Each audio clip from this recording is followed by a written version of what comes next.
There is a story in Buddhist scripture. A wealthy man had 4 wives. After many years, the man grew tired of his first wife, who was old and unattractive, and paid her little attention.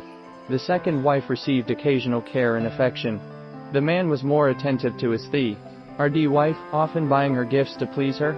However, the man's favorite was his young and beautiful fourth wife, whom he always treated with tenderness and care.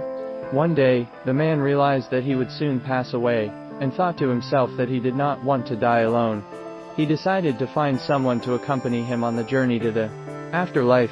The millionaire first asked his beloved fourth wife to accompany him, but she flatly refused, saying, "Hey, I am still young and beautiful. How can I die with you?" The millionaire then asked his third wife. However, she immediately rolled her eyes, and said, "What?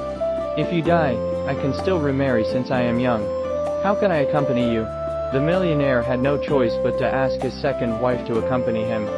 She thought for a moment and said, "I have always taken care of all the big and small things in the family. After you die, I will have to organize a farewell ceremony and handle the aftermath. How can I die with you? This is what we can do instead. I will send you to the cemetery and say, bye-bye to you since we are husband and wife."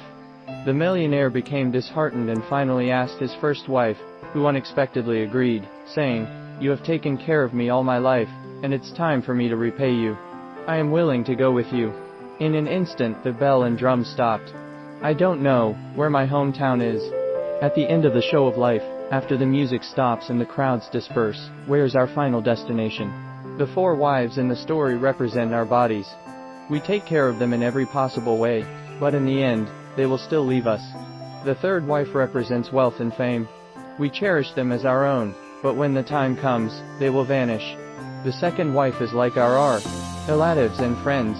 Although we spend our whole lives together, when the time comes, we will fly separately and can only express a little bit of our feelings. The first wife represents our hearts. The saying, "You can't take anything with you, except for your karma," is true. This heart is what accompanies us throughout our lives.